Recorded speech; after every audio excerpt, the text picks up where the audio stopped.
안녕하세요, 로맘이에요. 오늘은 신생아가 열이 날 때 먹일 수 있는 해열제랑 대처 방법에 대해서 말씀드리려고 해요. 예방접종을 맞고 온 날에는 더더욱 열이 잘 나는데요. 폐렴구균 접종이 열이 잘 나는 접종으로 유명하기도 하죠. 원래 100일 전 아기들은 엄마의 면역력을 가지고 태어나기 때문에 열이 나는 경우가 드물지만 아이가 예방접종이 원인이 아닌데 열이 나는 경우 감기 등 상기도 감염부터 요로 감염, 폐혈증, 위장관 감염, 중추신경계 감염, 기타 감염성 질환에 의한 발열 등 여러 다양한 이유로 열이 나기 때문에 반드시 병원에 가서 진료를 받으셔야 돼요. 또 신생아가 38.5도 이상의 고열이 나는 경우에는 탈수나 경련 등의 합병증을 유발할 수 있으니 빠른 대처가 중요하다고 합니다. 그럼 체온에 따른 대처 방법을 말씀드릴게요. 아기들은 기초 체온이 성인들보다 높기 때문에 정상 체온으로 보는 범위가 36.5도부터 37.4도까지예요. 그렇기 때문에 37.4도까지는 별다른 조치를 하지 않으셔도 됩니다. 37.5도 이상인 경우는 미열로 보아서 옷을 가볍게 입히고 따뜻한 물을 적신 손수건으로 몸을 닦아주면 돼요. 뒷목과 겨드랑이 안쪽이 열을 내리는데 효과적이라고 합니다. 다만 차가운 물을 적신 손수건은 아이가 놀라거나 경련을 일으킬 수도 있으니 따뜻한 물을 적신 손수건을 사용하시는 게 좋아요.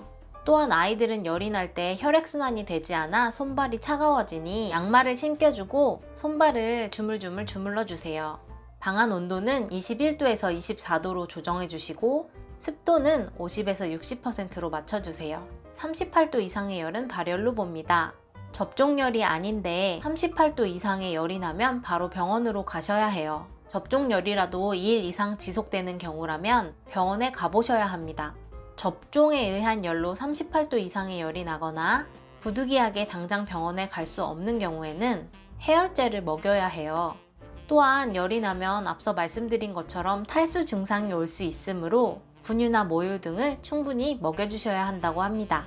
그럼 열이 날 때 먹을 수 있는 해열제에 관해서는 저보다는 약사님이 설명을 더 잘 해주실 것 같아서 약사인 저희 신랑에게 물어보도록 할게요. 그러면 신생아가 먹을 수 있는 해열제는 어떤 게 있어요? 일단 신생아가 복용할 수 있는 해열제는 크게 세 종류가 있습니다.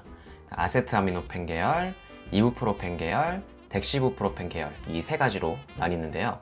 이 중에서 아세트아미노펜이 부작용이 가장 적기 때문에 아이들에게 일반적으로 사용되고 있죠.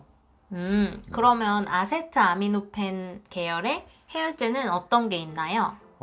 약국에서 쉽게 구매할 수 있는 타이레놀 시럽, 챔프 시럽. 그럼 챔프 중에 어떤 색깔이에요? 빨간색이죠. 빨간색이 챔프 시럽. 빨간색 챔프 시럽. 그러면 먹일 때는 복용량을 어느 정도로 해야 되나요? 설명서 보면은 숫자 써 있고 계산하기 복잡하실 텐데 제일 쉬운 방법은 일단 아이 체중을 정확히 아셔야 돼요. 이 체중 기준으로 체중의 3분의 1 한 값이 복용할 수 있는 최소 용량이고 2분의 1 한 값이 투여 최대 용량이 됩니다. 예를 들어서 아이 체중이 6kg다 라고 하면은 3분의 1 곱하고 2분의 1 곱한 값, 그러니까 2에서 3ml 요게 복용할 수 있는 양이 됩니다.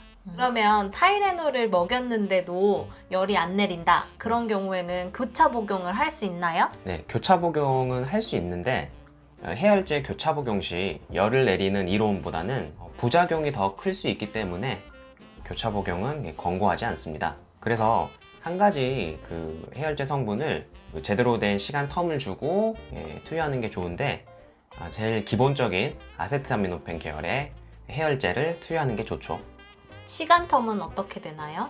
시간 텀은 보통 4시간 정도의 텀을 주고 투여하면 됩니다.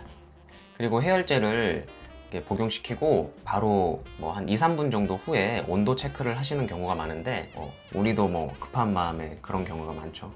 그러지 말고 이 약이 흡수되는데 30분 정도의 시간이 걸리기 때문에 30분 정도 지난 후에 온도 체크를 하시는 게 제일 좋죠.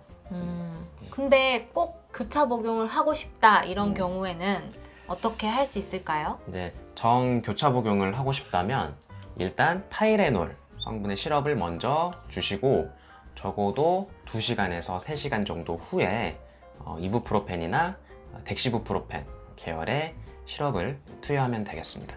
그것도 복용량은 똑같은 건가요? 네, 그것도 복용량은 체중의 3분의 1, 2분의 1, 그 사이의 값을 주면 되겠죠. 신생아의 경우에는 어쨌든 교차 복용보다는 그렇죠. 교차 복용보다는 타이레놀, 타이레놀을 선택하시는 게 제일 안전하고 일반적인 그런 접근 방법이죠. 네. 네, 사실 해열제를 써도 1도에서 1.5도의 체온을 내릴 수 있기 때문에 만약 아이의 체온이 39도 이상이 된다고 하면은 바로 병원에 가시는 게 좋습니다. 복용 후에 토를 한 경우에는 어떻게 해야 돼요? 10분 이내에 토를 했다면은 다시 투여하는 게 맞고, 이 30분 정도 후에 토를 했다면은 이미 흡수됐을 가능성이 굉장히 크기 때문에 다시 복용시키지 않아도 됩니다. 앞서 말했던 것처럼 30분 후에 약이 흡수돼서 체온이 내려간 걸 확인할 수 있다고 했잖아요. 그거 생각하시면 되겠습니다. 사실 열이라는 것은 우리 몸에서 일어나는 자연스러운 면역 반응입니다. 아이의 체온이 38.5도 이상이 아니라면, 아이가 이렇게 울지 않고 보채지 않는다면 앞서 로맘이 알려준 그 열 내리는 행동 수칙과 해열제를 줘서 기다려주는 게 가장 현명한 방법이 될 수 있습니다. 그래도 열이 지속되는 경우에는 병원에 가는 것이 가장 좋겠죠. 그렇죠. 네. 지속된다면 가야 됩니다. 그리고 진료 시간에는 진료 시간에 가서 보시는 게 좋아요. 응급실에 데려가면 아기도 굉장히 힘들 수 있기 때문에. 맞아요. 이 영상이 조금이나마 도움이 되셨다면 좋아요와 구독을 눌러주세요. 꾹꾹꾹.